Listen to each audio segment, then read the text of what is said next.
안녕하세요. 그 책방입니다. 오늘은 김중태 작가의 생과 사의 비망록이라는 단편 소설입니다. 김중태 작가는 산업사회의 이면이나 분단의 아픔, 이민자들의 삶 등 현대사회의 무겁고 소외된 현실을 묵직한 서사로 그려온 작가입니다. 오늘 읽어드릴 생과 사의 비망록은 청어출판사에서 발간한 김중태 소설문학 선집 유령촌에 실린 작품을 읽었습니다. 김중태 작가는 최근 작고하셨으며 출판사의 허락을 받아 읽었습니다. 생과 사의 비망록은 두 부부의 질퍽거리는 애달픈 삶이 사실적으로 서술되어 있습니다. 낭독 시작하겠습니다. 청취하고 구독하여 주셔서 고맙습니다.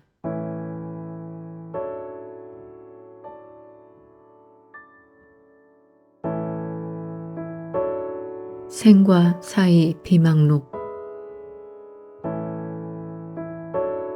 김중태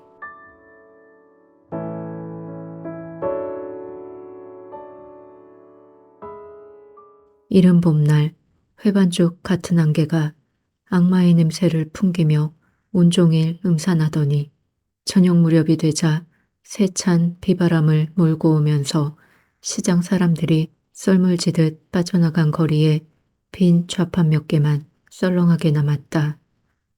굵은 빗방울이 좌판 파라솔을 후두둑 두들기며 떨어지는가 싶더니 금세 굵은 장대비를 퍼부으며 흥건한 시장바닥 빗물이 이리저리 갈피 없이 흘러내린다. 사나운 적휘가 찾아들듯 질긴 코감기를 달고 사는 정입내는 자꾸만 흘러내리는 콧물을 훌쩍거리며 모닥모닥 쌓아놓은 양파와 호박, 감자, 나물바구니를 거둬들이기에 정신이 없다. 날씨가 시도 때도 없이 별죽맞은 변덕을 부리는지 모르겠네.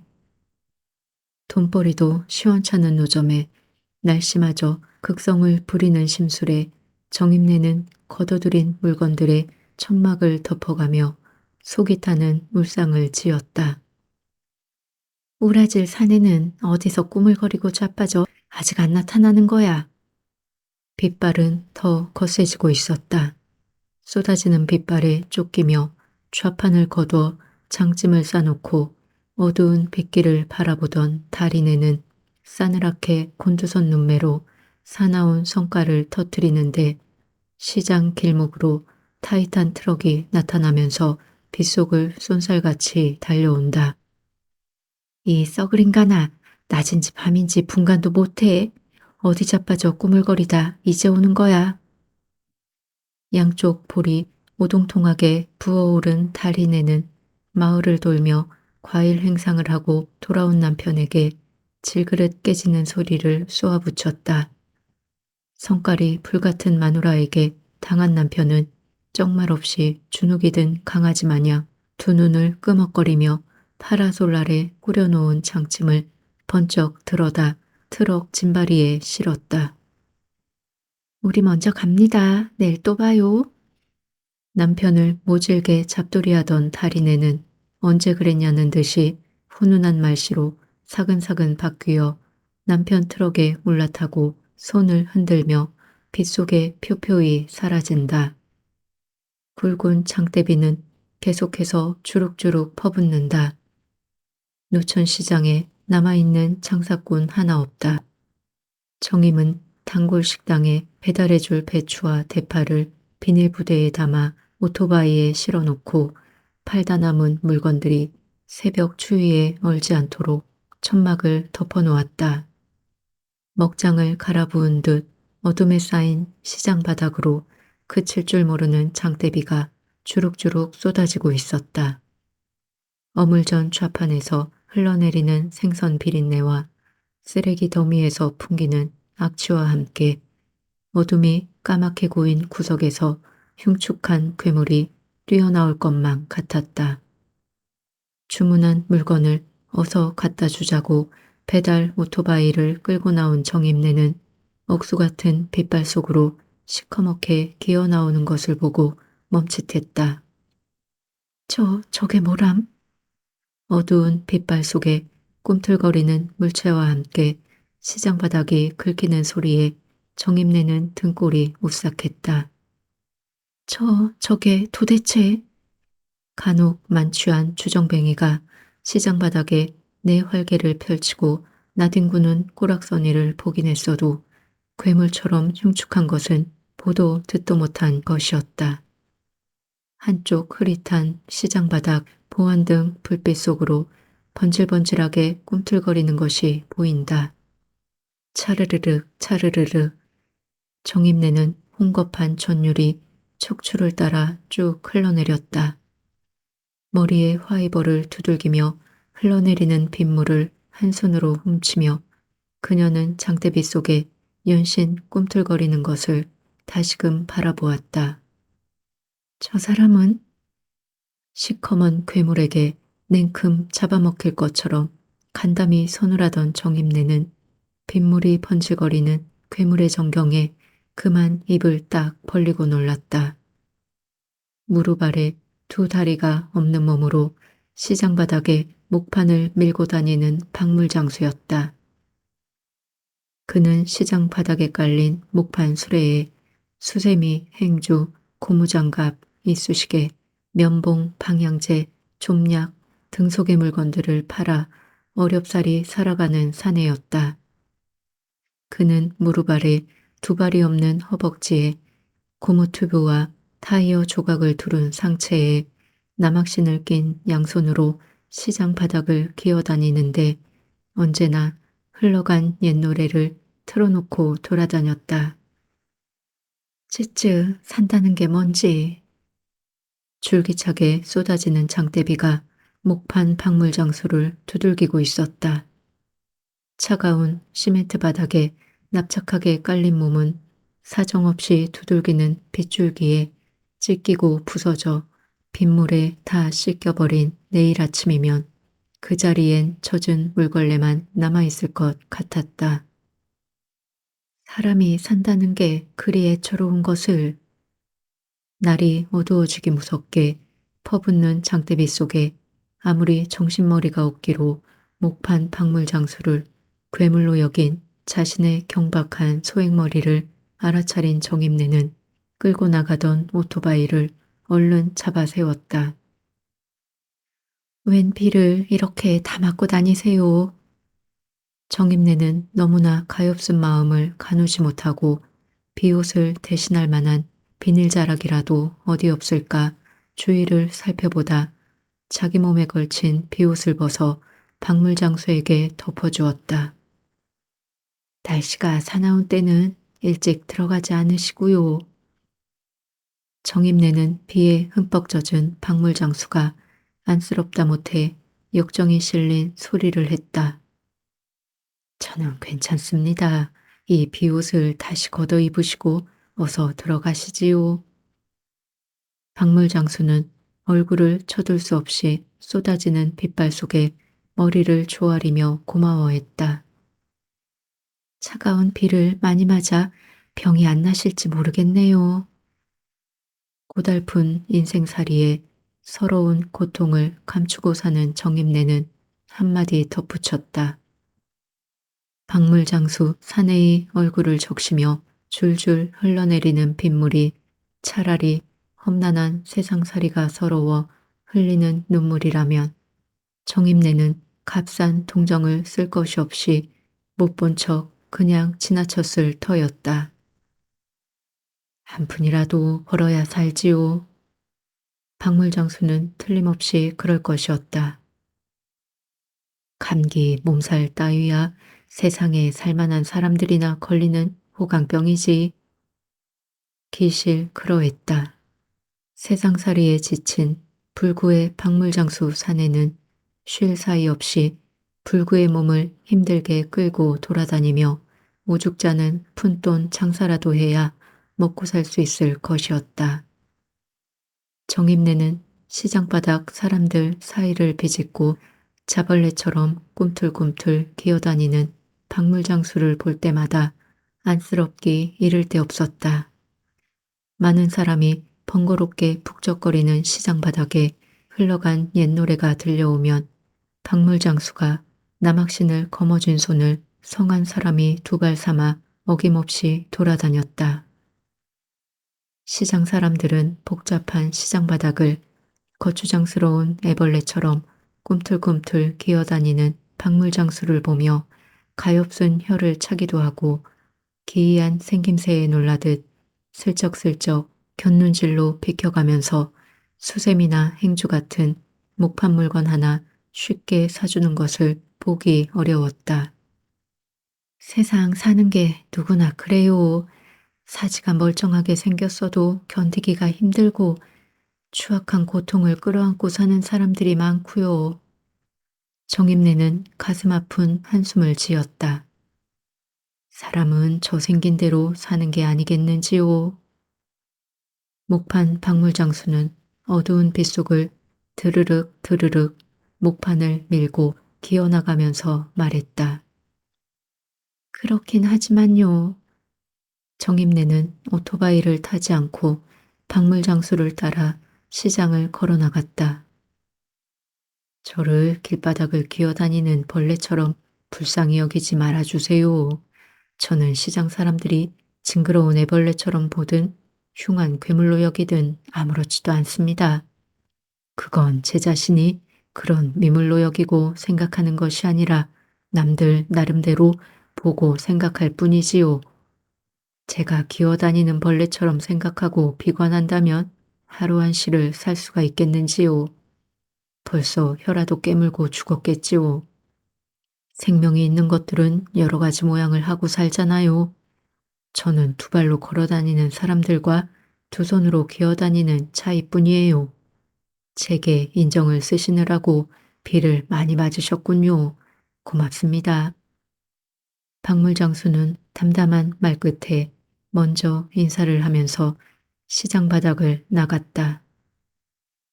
내일 또 뵙지요. 정임내는 목판 장수를 뒤로 하면서 오토바이를 타고 동네 길목 식당에 야채를 배달해주고 곧장 집으로 들어오는데 아파트 부인의 간사가 앞을 막아섰다. 비 오는데 늦으셨네요. 비까지 흠뻑 맞으시고요.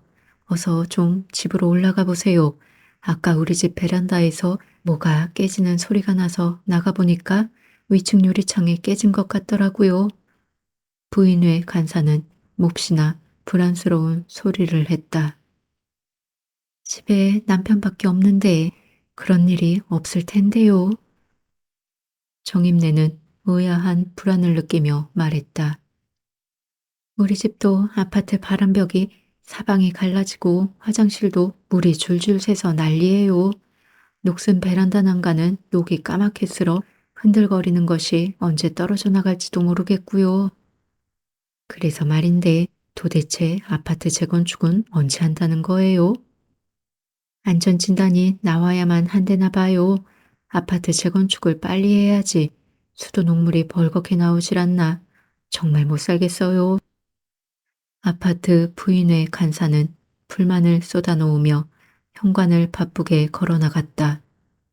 아파트 간사의 불만을 덜미에 달고 아파트 15층 꼭대기로 엘리베이터를 타고 올라오면서 정임내는 가난한 서민들만 서러운 생각이 들었다.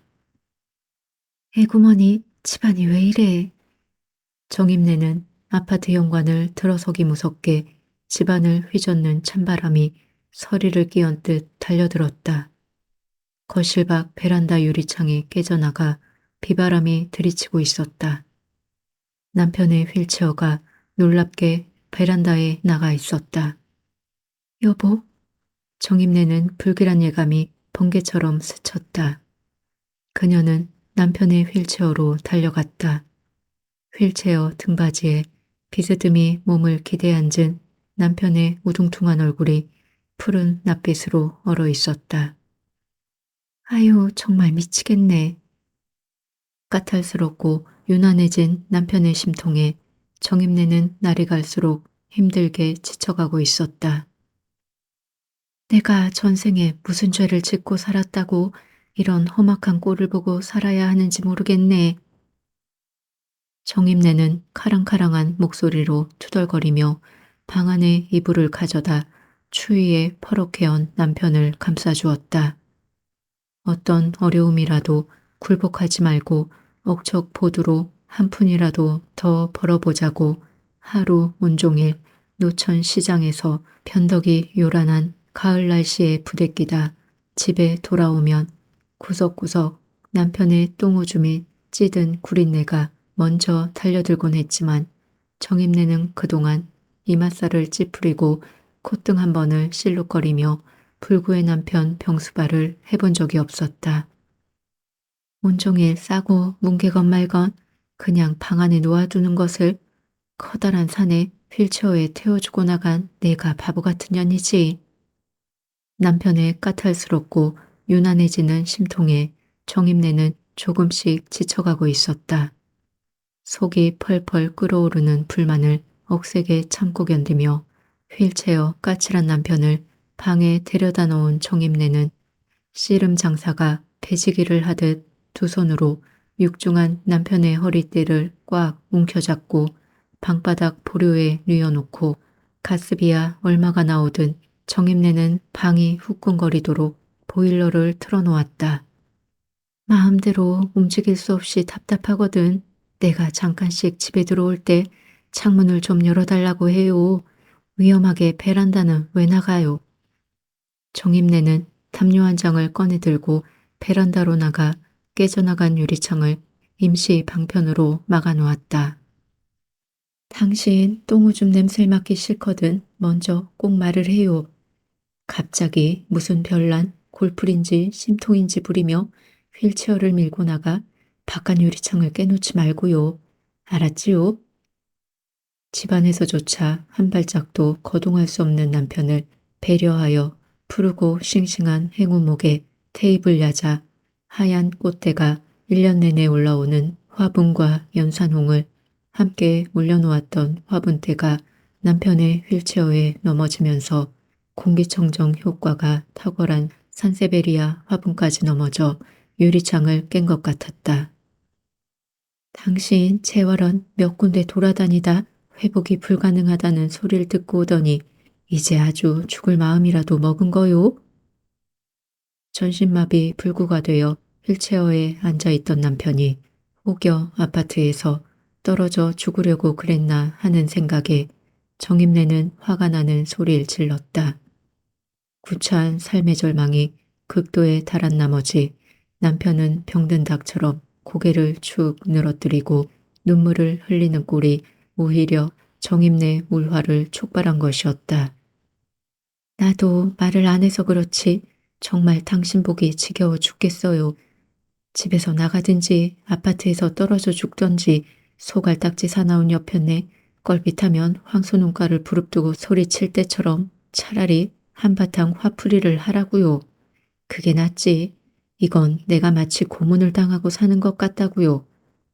당신 하는 꼴을 보면 나도 구역질이 옳딱옳딱 뱃속 창자를 달고 올라오는 집구석에서 뛰쳐나가든지 함께 칵 죽어버리든지 양당 간에 결단을 내야지. 더는 역겨워 못 살겠다고요. 노부모 병수발에 효자 없다고 운명적인 부부의 애정은 어느 때부턴가 싸늘하게 식어내리고 애오라지 전신불구의 남편에게 바치던 희생과 사랑이 어디론가 사라지면서 정임내는 그동안 잘 버티고 견디어온 인내심이 속을 뒤집고 올라오는 물화로 바뀌면서 더는 참고 살기가 힘이 들었다. 그렇게 죽고 싶으면 나한테 골프리 심통을 부리지 말고 혀라도 깨물고 칵 죽어버려요. 그래야 나도 하루라도 속 편히 살아볼 거 아니에요. 그동안 고단한 몸에 켜켜이 쌓인 물화가 기어이 터져버린 정임내는 거침없는 악다구니를 쏘아붙였다. 나도 내 인생이 억울해 죽겠어요. 당신이 쓰러진 것이 벌써 5년째예요.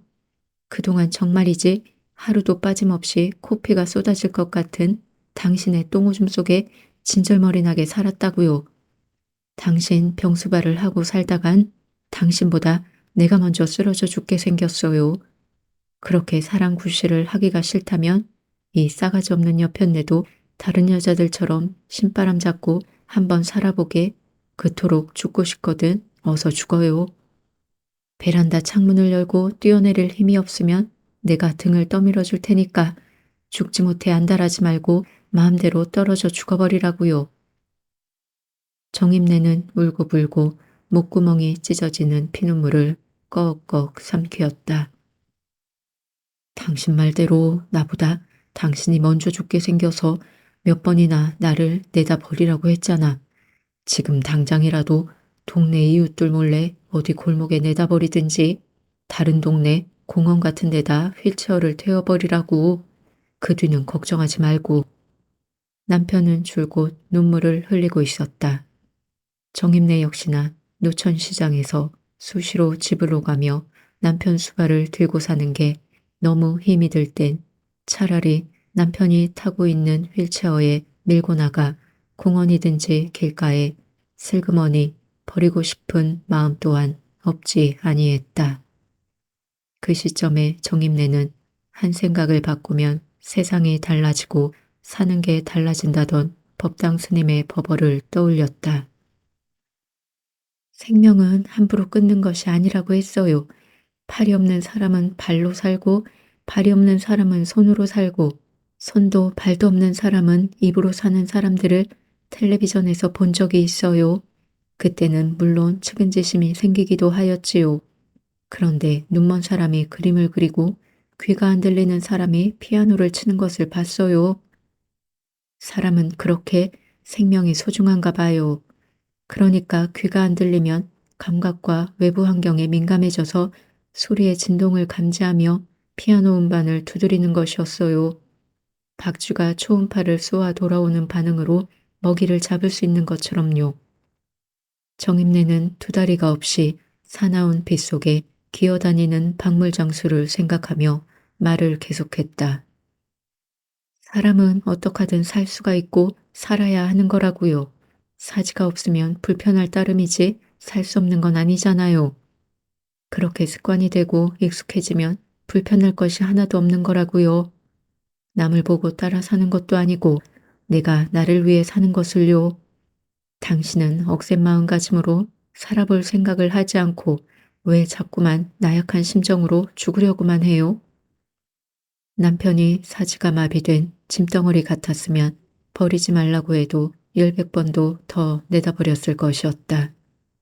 죽든 살든 헌신짝처럼 내다버리지 못하면 정임내는 벌써 야반도주라도 했을 터이지만 딱 내외 단둘이 살면서 곁에 누가 없으면 살 수 없는 불구의 남편을 두고 집을 나가버린다면 생사람을 굶겨 죽이는 살인이며 천인공노할 만행이 아닐 수 없었다.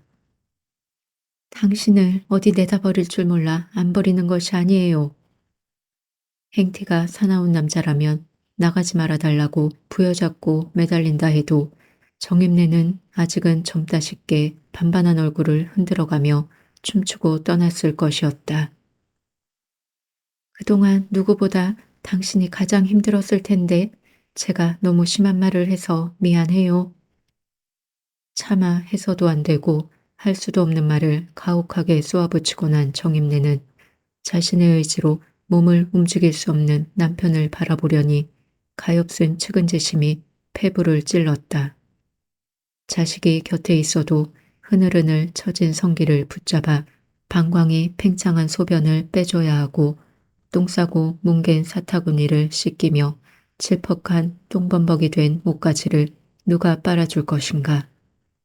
어쨌거나 살을 섞고 한 몸으로 살아온 아내가 할 수 있는 뒷바라지에 징구덕일 수밖에 없었다.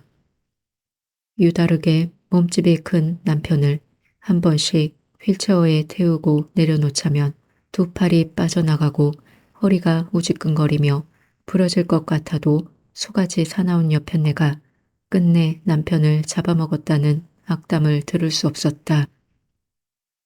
밥 한 술도 내 손으로 입에 떠넣지 못하고 누가 떠먹여줘야 하는 몽꼴로 언제까지 이런 모양새로 살라는 거야. 벌레만도 못하게 목만 살아 끄덕거리는 내가 어디 사람이냐고. 그야말로 고깃덩어리가 아닌가 말이야. 남편은 가슴이 떨리는 소리를 질렀다. 그런 당신이 어때서요? 두 다리가 없는 사람도 시장 바닥에 박물 좌판을 밀고 기어다니며 사는 사람도 있어요. 그거 아시겠어요? 그런 사람에 비하면 당신은 팔다리 사지가 다 붙어 있잖아요. 오로지 죽고 싶은 비관밖에 할 줄 모르는 절망에 빠져 허우적거리는 것을 생각하면 남편을 이해 못할 것도 아니면서 정임내는 마음에 없는 못된 성깔머리로 포악을 떨었나 싶기만 했다. 사지가 붙어 있으면 뭐하나. 차라리 없는 것만 못한 것을. 남편은 척추를 형성하는 목 경추가 잘못되어 전신마비가 온 것이었다. 내가 잘못했어요. 다시는 안 그런다고 하면서도 못된 소갈머리가 또 불어터졌나 봐요. 앞으로 다시는 안 그럴게요.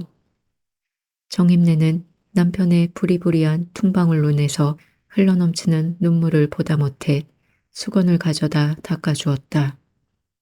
당장은 힘들고 불편하겠지만 언제 그랬냐는 것처럼 멀쩡하게 몸이 나을 수도 있잖아요. 사지욕심 멀쩡해도 아무런 희망이 없는 사람이라면 가을 들녘에 두 팔을 쩍 벌리고 서 있는 허수아비와 뭐가 다르겠어요. 우리 함께 희망을 품고 살아봐요. 당신에게 예기치 못한 기적이 일어날지 누가 알아요. 내 예감이 틀림이 없다면 당신에게 뜻밖의 기적이 일어날 것도 같아요. 그제야 정임내는 시장에서 비에 젖었던 옷을 갈아입고 남편의 바지와 속옷을 모두 벗겨 똥오줌이 범벅이 된 기저귀를 함께 들고 나와 화장실 변기에 대충 헹궈놓고 함지박에 더운 물을 받아 방으로 들어갔다. 여보, 좀 씻어야지요. 정임내는 커다랗게 벌거벗고 엉덩이와 사타구니, 축 늘어진 낭심과 성기를 말끔히 닦아주었다. 오늘 집에 늦게 들어와 마음이 없는 난리를 떨어서 진짜 미안해요. 시장 옆자리 다리네에게 잠깐 가게를 좀 부탁해 놓고 집에 달려오려고 했던 정임내는 오늘따라 갑자기 사나워진 날씨에 배추 한 포기를 사놓고 배달까지 해달라는 바람에 오늘은 일찍 집에 돌아와 남편을 돌보지 못한 것이었다. 잠깐만 그러고 계세요. 하고 정임내는 벌거벗은 남편의 몸에 수건을 덮어주고 사타구니를 씻은 함지박을 밖에 내다 놓은 뒤 이번엔 남편 욕조에 더운 물을 받아 다시 방으로 들어갔다. 매일 바쁘다는 핑계로 당신 목욕을 자주 시켜드리지 못해서 미안해요. 시장에 나가 있는 저를 번거롭게 하지 않으려고 물을 너무 적게 마시거나 먹는 음식을 줄이지 말아요. 앞으론 보리차를 끓인 물통에 호스를 연결해서 휠체어에 매달아 놓을 테니 목이 마르거든 빨아 마시고 하세요. 먹고 싶은 것도 있으면 주저하지 말고 말씀하시고요. 배변도 참기 힘들거든 기저귀를 채워드릴 테니 편하게 보고요. 똥오줌을 제때 누지 않으면 병이 된다고 하잖아요. 신경이 마비된 몸으로 매일같이 보료에 누워 지내면서 무른 피부가 썩어 들어가는 욕창이 걱정스러워 태워준 휠체어를 마음대로 움직이지 못하는 것을 생각하면 정임내는 남편이 애초롭고 가여웠다. 더운 물에 목욕을 하니까 어때요? 개운하죠? 따뜻하고 부드러운 손길로 목욕을 시키며 보들보들하고 매끈해진 남편의 몸을 매만지며 정임내는 물었다. 사람이 산다는 게 별게 아니더라고요. 둘이 서로 이렇게 마주하고 다정다감하게 얘기를 하며 사는 것만으로도 우린 행복하잖아요. 정임내는 깊어가는 가을밤에 나누던 이야기, 한방눈이 펑펑 쏟아지는 겨울, 긴긴 밤 화룻불에 군밤이 투닥거리며 익어가던 전경을 떠올리며 도란도란 이야기를 하고 있었지만 남편은 얼굴이 무겁고 어두워 보이었다. 죽는다느니 내다버리느니 앞으로 몹쓸 생각 같은 걸 절대로 하면 안 돼요. 당신이 건강한 몸으로 되돌아오기를 매일같이 기도하고 있어요. 남편에게 무서운 것은 자학과 암울한 절망이었다. 극에 달한 절망 속에서 한 번도 들어가 보지 않고 들어가 볼 수도 없는 죽음에 대한 막연한 동경은 지극히 망령된 환상에 불과하였다.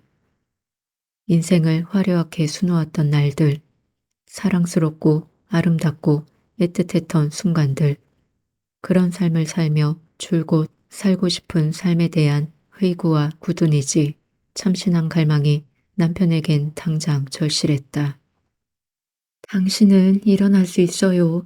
당신은 누구보다 건강한 몸으로 일어날 수 있고 말고요. 그런 희망을 절대로 버려선 안 돼요.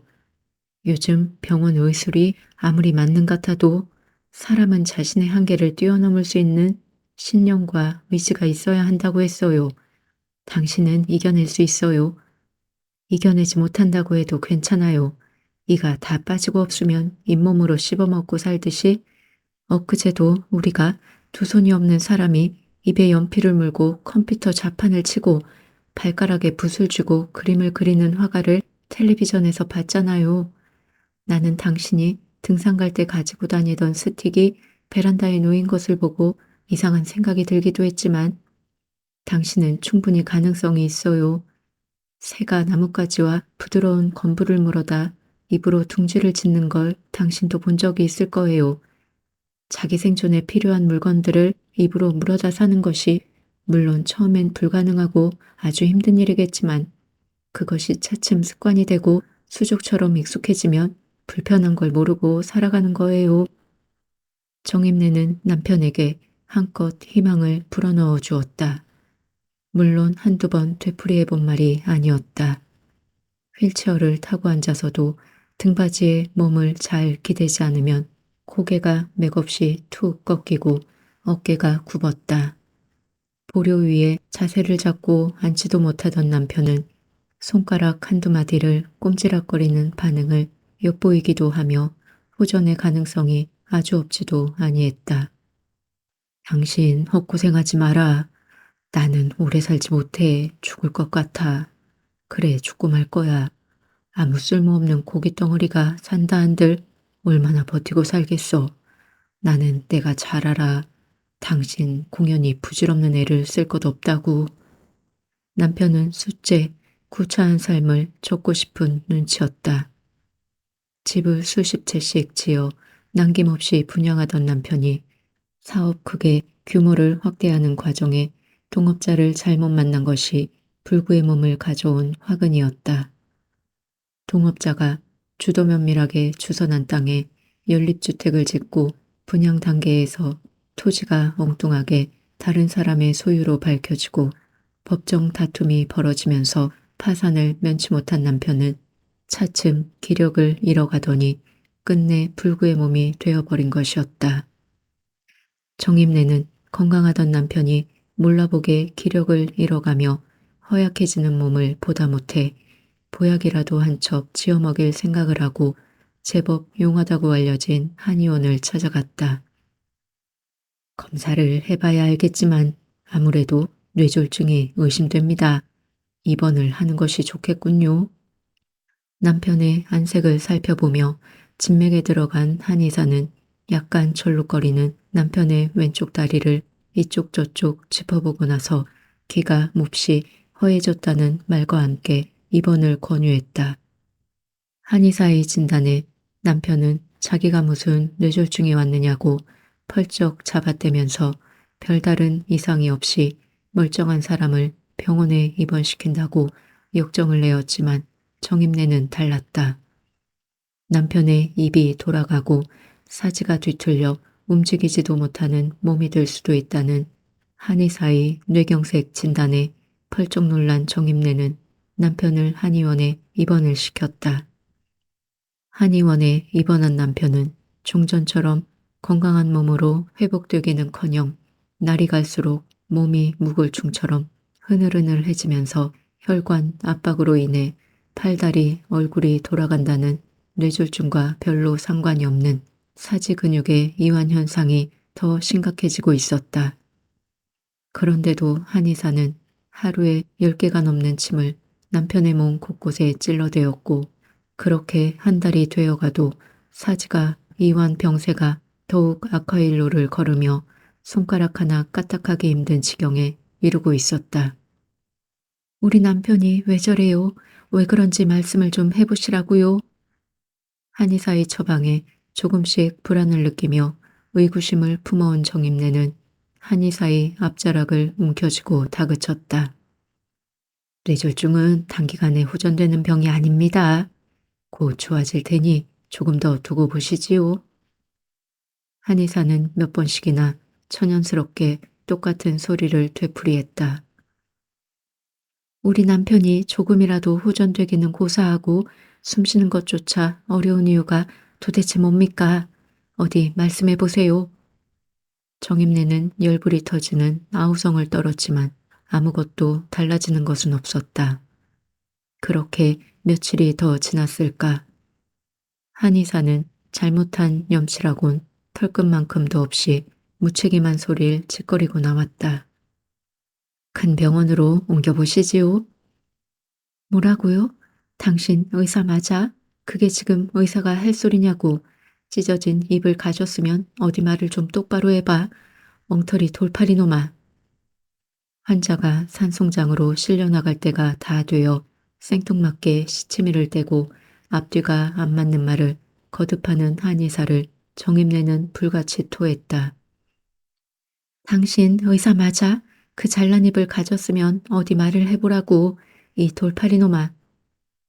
악에 받쳐 난리를 치는 사이에도 남편은 축 늘어진 사지로 누워 의식을 잃어가고 있었다.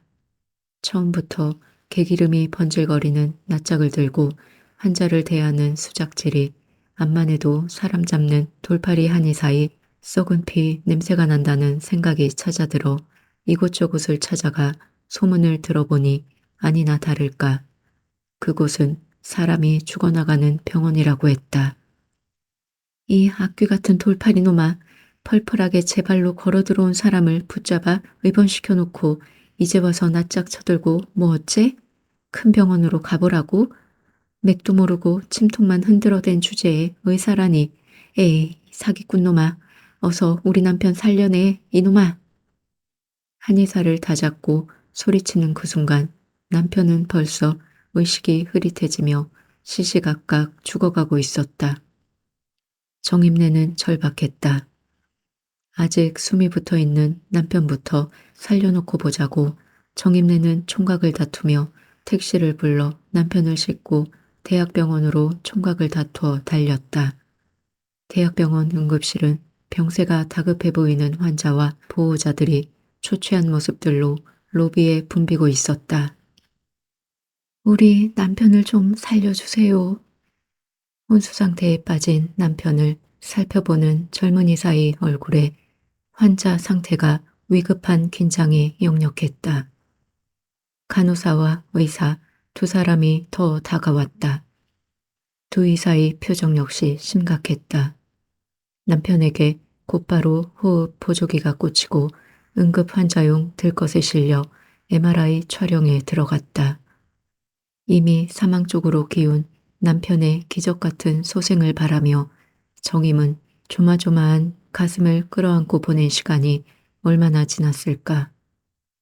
검사를 마치고 긴급 처방이 끝난 남편은 때마침 비어있는 1인용 중환자 병실에 인공호흡기를 쓰고 잠잠히 누워 있었다. 오늘 내일이 고비입니다. 나이가 약간 들어 중후해 보이는 의사는 믿음직스럽게 말했다. 환자를 어쩌다 저 지경이 되도록 놓아두셨는지 모르겠습니다. 제가 못난 탓에 하마터면 남편을 생으로 죽일 뻔했습니다. 정임내는 얼굴을 바로 들지 못했다. 환자는 경추 척수염입니다. 세 번째 목뼈의 척수에 염증이 생겼어요. 척수라는 건 뇌에서 나와 목뼈 속을 지나는 신경입니다. 사지로 가는 이런 신경다발은 머리에 뇌와 함께 중추신경계를 구성하는 것이지요. 척수에 오고 가는 척수신경은 일정한 간격으로 척수에서 나오고 이런 척수 전체는 뇌로부터 각각 이어진 수막에 쌓여 있지요. 척수는 두 가지 중요한 작용하는데 하나는 몸통이나 사지에 일어나는 반사운동의 조절과 통합작용을 하고 다른 하나는 머릿속의 뇌나 또는 뇌로부터 신경으로 가는 통로가 되는 것입니다. 의사는 될수록 남편의 병세를 쉽게 알아들을 수 있도록 바다 해마같이 생긴 척추 모양을 그려가며 자상하게 설명해 주었다. 환자는 세 번째 목뼈에서 염증이 시작되어 1번 경추까지 올라가 운동신경과 감각신경을 차례로 눌러가며 지금은 호흡장애까지 일으키고 있는 것입니다. 그런 척수염인 걸 가지고 한의원에서 뇌졸중이라고 한 달 가까이 입원시켜 붙잡아 놓은 바람에 환자를 저지경이 되도록 만들어 놓은 것입니다. 정임내는 좀 더 두고 보자며 매일같이 가당차는 헛소리를 늘어놓으며 연일 침을 찔러대던 한의원에 오지니 어이없었다. 처음에는 증상이 뇌졸중과 비슷해서 아마 오진을 할 수도 있었을 것입니다. 척수염은 척수 속의 척수에 염증이 생기는 병입니다. 그 원인은 폐렴이나 인플루엔자 독감에서도 촉발되는 수가 있지요. 급성이나 만성으로 경과하는 척수염은 악성 빈혈이 원인이 되기도 합니다. 처음 증상은 몸에 열이 나고 팔다리가 아픈 사지통에다 두통 이외에도 사지에 이완성 마비가 일어납니다. 경련성 마비가 일어나는 수가 많고요. 또 배뇨와 배변에 장애가 일어나고 땀의 분비나 욕창이 생기는 수도 있어요. 다 죽은 사람을 이렇게 살려주셔서 감사합니다. 무사히 살아난 남편을 보며 정임내는 안도했다. 환자를 조금만 일찍 병원으로 데리고 오셨더라면 좋았을 텐데 아무래도 힘든 고비를 넘겨야 할 것 같습니다. 척수염 치료 시기에는 환자가 절대로 안정을 취해야 합니다. 일단 환자에게 척수에 심한 염증이 가라앉도록 강력하게 소염작용을 하는 스테로이드를 주사해 놓았습니다. 스테로이드는 면역 억제 작용을 하는 것이므로 항체 생산을 저하시켜 감염증에 걸릴 수도 있고 당뇨를 유발하는 수도 있지만 지금 환자에겐 다른 방법이 별로 없습니다. 너무 그런 염려는 하지 마시고 그럴 수도 있다는 것만 알고 계십시오. 환자는 아마 오랫동안 잠이 들어 있을 것입니다. 중후하게 새치가 희끗거리는 의사는 병실을 나갔다. 정임내는 때마침 인술이 뛰어난 의사를 만나는 바람에 남편이 살았다는 안도와 동시에 허둥지둥 당황했던 긴장이 풀리면서 그동안 쌓이고 겹친 피로가 한꺼번에 몰려와 몸을 짓누르고 있었다. 당신은 건강한 몸으로 다시 일어날 거예요. 힘들어도 며칠만 잘 견디세요. 정임내는 금방이라도 쓰러질 것처럼 녹초가 된 몸에도 불구하고 남편 곁에서 떠나지 않고 간절히 빌고 또 빌었다. 남편은 인공호흡기를 쓴 채 사흘 밤낮을 깊은 잠에서 깨어나지 못하고 있었다. 준비를 하시는 게 좋겠군요. 하고 의사는 무겁게 입을 떼었다. 정임내는 정신이 나간 사람처럼 의사를 쳐다보았다. 다가올 것이 앞다퉈 다가왔다는 생각에 정임내는 남편을 다시 바라보았다. 우려되는 부작용은 일단 다음에 생각하자고 스테로이드를 좀 많이 투여해 봤습니다만 지금으로선 가망이 보이질 않는군요. 담당 의사는 최선을 다하고 있었다. 아무리 울고불고 외쳐 불러보아도 붙잡을 수 없는 게 사람의 죽음이었다.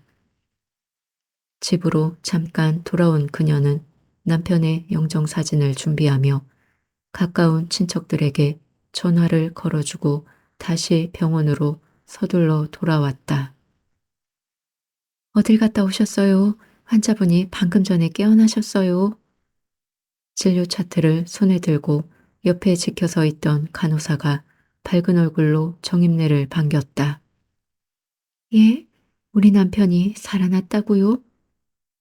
정임내는 남편에게 달려갔다. 남편은 얼굴에 쓰고 있던 인공호흡기가 온데간데 없이 사라지고 부연 얼굴로 누워 있었다. 경추신경을 노르던 척수염증이 다 가라앉으셨나 봐요. 간호사가 놀라운 소리를 했다. 푸둥푸둥한 남편의 얼굴이 거짓하게 살이 빠지나 싶었는데 부기 탓인지 보얗게 혈색이 피어나는 생기로 말쑥해 보이었다. 나예요. 내가 누군지 알겠어요. 소가지 사나운 당신 마누라라고요. 하고 정임은 남편의 손을 가져다 꼭 쥐었다. 당신 과부만 두는 줄 알았더니만 내가 다시 살아났구먼. 남편은 기력이 없는 눈길로 길게 바라보았다. 소가지 사나운 여편네 또 한 번 시집을 가나 했더니만 황천길에서 왜 돌아오셨수? 부탁하는데 제발 좀 앞으론 소가지 못된 마누라 흰떡자위 눈알 훌렁 뒤집고 놀라 자빠지게 하덜 마시구려. 정임내는 눈가에 배어난 눈물을 훔치며 큰 소리로 웃었다. 서방이 죽었다 살아났는데 시방 눈물 짜고 우는 것인가 웃는 것인가.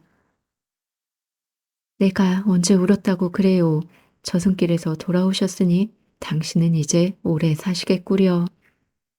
정임내는 감격의 눈물로 활짝 웃음꽃을 피웠다. 그때를 생각하면 정임내는 사람이 죽는 것보다 더 무서운 것이 없다는 것을 새삼 깨달았다. 시장 바닥에서 두 손으로 기어다니는 목판 박물장수를 본 적이 있지요? 정임내는 남편에게 물었다. 남편은 시무룩한 모습으로 아무런 대꾸가 없었다. 정임은 얘길 잘못 꺼냈나 싶어 얼른 말을 끊고 남편을 돌아보았다. 그 박물장수는 자기가 길바닥을 기어다니는 사람이라고 부끄러워해 본 적이 한 번도 없다고 하더이다. 누구나 자기 생긴 대로 세상을 사는 것인데 굳이 자기 못생긴 걸 부끄럽게 탓하며 살 게 뭐 있냐고 하더라고요. 남편은 아무런 반응을 보이지 않았다. 그거 진짜 맞는 말 아닌가요? 정임내는 꺼낸 말을 계속했다. 길거리 거지가 창피하고 불쌍한 생각을 하면 하루 한 시인들 살 수가 있겠어요? 혀라도 깨물고 각 죽어버려야지요. 남편은 두 눈을 멀뚱거리다 다른 곳을 멍하니 바라보았다. 우리가 전생에 무슨 업을 짓고 살았는지 모르지만 그 과보를 받는 것이라면 어쩌겠어요. 우리보다 사는 게 더 어렵고 힘들며 처지가 딱한 사람들이 많지 않겠어요? 작은 거 하나라도 베푸는 인정으로 공덕을 쌓고 선을 짓고 살아야 다음 세상에 좋은 인연으로 태어나지 않겠느냐고요. 하고 정임내는 슬그머니 남편의 눈치를 살펴보았다. 남편은 잠을 청하듯이 잠잠히 누워 있었다. 집안에 남편의 배변 구린내가 콧속이 무르도록 배어도 정임내는 싫은 내색으로 잠자리를 따로 해본 일이 없었던 것처럼 그녀는 남편 곁으로 살을 비비고 누웠다. 우리가 만나 함께 살아온 세월이 얼마나 되었을까요? 그동안 나는 줄곧 당신 속에 살아왔지만 당신 마음속을 다 읽지 못하고 살았던 것 같아요. 당신 얼굴만 봐도 무슨 생각을 하고 있는지 알고도 남긴 하지만요. 남편 곁에 누워 나직나직한 말을 하면서 정임내는 알 수 없는 눈물이 자꾸만 배어 나왔다. 그동안 당신에게 너무 심한 말을 해서 미안해요. 제 못된 성깔머리도 그렇지만 깊지 못한 속이 여전히 그 모양이니 하늘의 뜻을 안다는 쉰 줄 나이를 헛먹은 거지요. 그렇지만 당신에게 마구 해댄 말들은 제 본심이 아니라는 걸 당신도 아마 알 거예요. 조금도 서운한 마음을 속에 두지 마세요. 정임내는 남편에게 포악을 떨어도 너무 떨었던 후회가 가슴을 쳤다. 다시 말하지만 내가 때맞춰 집에 오지 못하거든 혼자 쓸데없이 수치스러운 생각하지 말고 마음 편하게 볼일을 보고 해요. 애써 고통스럽게 참지 말고요. 당신이 그렇게 볼일을 보는 건 부끄러운 수치가 아니라고요. 수치스럽다는 건 오직 당신 생각일 뿐이라고요. 시장 박물 장수가 살기 위해 시장 바닥을 기어다니며 장사를 하는 것처럼 당신도 앞으로 아무런 마음을 쓰지 말고 마음 편하게 사세요. 시장 굵은 장대비 속에 한 걸음 한 걸음 기어가던 박물 장수의 치열한 생존을 보지 않았더라면 정임내는 남편에게 얌전하게 말 한마디 나긋나긋하지 못하고 여일하게 못된 폐악을 떨었을 터였다. 여보, 주무세요? 정임내는 남편을 돌아다 보았다. 오늘은 낮잠을 한숨도 못 잤던가 봐요. 말이 없는 남편은 잔잔한 숨소리가 일정하게 들려오고 있었다. 정임내는 한 손을 가만히 가져다 남편의 두툼한 아랫배를 거슬러 내려갔다. 우묵한 배꼽 아래 거웃이 무성하게 손끝을 간지럽히며 민감하게 말초신경을 자극했다. 몸에 마비가 오기 전엔 아내의 손길이 닿으면 금세 빳빳하게 방앗개비처럼 꺼덕거리던 물건이 힘없는 살덩이로 축 늘어져 있었다. 정임내는 왕성한 욕망을 즐기던 시절을 다시금 돌이킬 수 없다는 걸 깨달으며 조용한 한숨으로 손길을 거두었다. 남편은 커다란 몸으로 반드시 누워 있었다.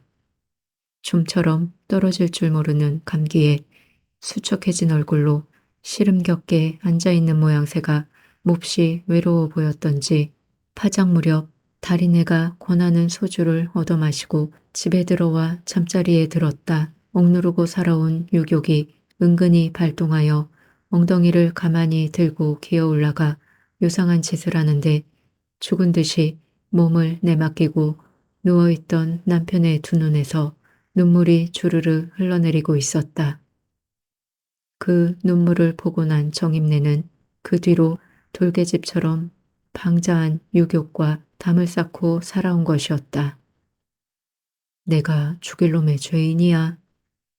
잠잠히 누워있던 남편의 입에서 한마디가 불쑥 솟았다. 잠이 안 드셨군요. 정임내는 고개를 돌리고 물었다. 남편은 다시 말이 없었다. 정임내는 간간히 스치는 바람결에도 야릇한 기분을 느낄 때가 있듯이 오늘 밤 따라 유난스럽게 몸에 신혈이 타고 있었다.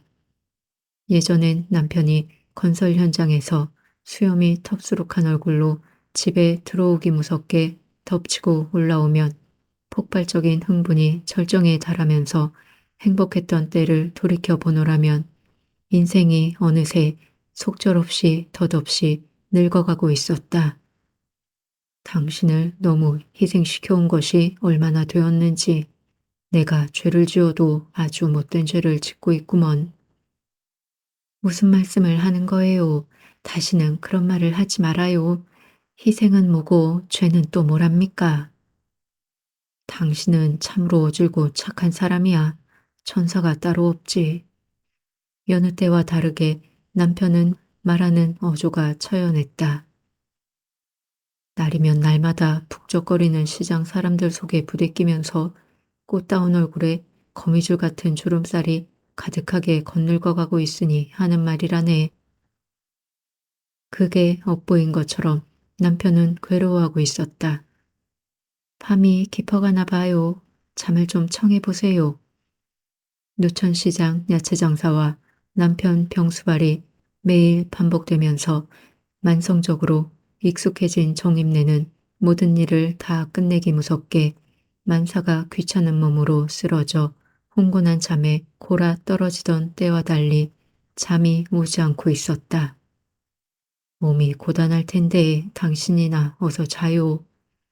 하고 남편은 긴 한숨을 내쉬었다. 지금까지 살아온 생애에 온갖 전경들이 그의 맑은 뇌리에 파노라마처럼 펼쳐지고 있었다. 무슨 생각을 하느라고 잠을 못 자는 거예요? 정임내는 내일 시장에서 팔 물건을 받아오려면 이른 새벽 도매시장에 나가야 해서 애써 잠을 청하고 했지만 최근 예민해진 신경이 그만 잠을 밀어내고 있었다. 억지로라도 잠을 자야 한다는 생각에 그녀는 이불을 머리 위로 끌어올리며 얼굴을 묻었다. 이상하게 심장에서 뛰는 소리가 귓속을 윙윙 울리고 있었다. 밤이 지날수록 나직하던 남편의 숨소리가 귓전에 크게 들리고 뱃속에서 쪼르륵 거리며 흐르는 물소리에 텅 빈 차도를 내닫는 자동차 소리가 더불어 수면을 방해하고 있었다. 어서 잠을 자야 내일 장사를 나가는 것을. 밤은 자꾸만 지나가고 있었다. 고단한 몸에도 불구하고 불면에 시달리던 정임내는 까닭을 알 수 없는 불길한 기운에 두근거리는 가슴을 안고 뒤척거렸다. 최근 몇 년 동안을 하루같이 남편의 병수발을 하면서 지친 일종의 신경증인 것 같기도 하였다. 밤 시간이 얼마나 지났을까? 꼬리를 무는 온갖 상념에 시달리다 새벽녘 그녀는 겨우 잠이 들었다. 흥건한 늦잠에 빠져들었다. 도매시장에 나갈 시간에 맞춰 습관적으로 잠이 깨어난 정임내는 무의식적인 손길로 옆자리를 더듬었다. 손이 허공에 나부끼듯 허전했다. 그 순간 정임내는 이상한 예감에 소스라치며 이불을 걷어차고 벌떡 일어났다. 방 안에 싸늘한 서릿바람이 감돌고 있었다. 남편이 누워있던 잠자리는 차갑게 식어내리고 멀지 않은 산사의 범종 소리가 은은히 들려오고 있었다. 정신을 차리고 거실로 나온 정임내는 소스라치면서 베란다로 뛰어나갔다. 녹이 붉게 슬어 덜렁거리던 난간에 휠체어가 덩그렇게 놓여있고 남편은 어디에도 보이지 않았다. 베란다 깨진 유리창에 걸어놓은 담요가 쌀쌀한 새벽 찬바람에 펄럭거리며 산사의 범종 소리가 끊기는 듯 다시 길게 울렸다.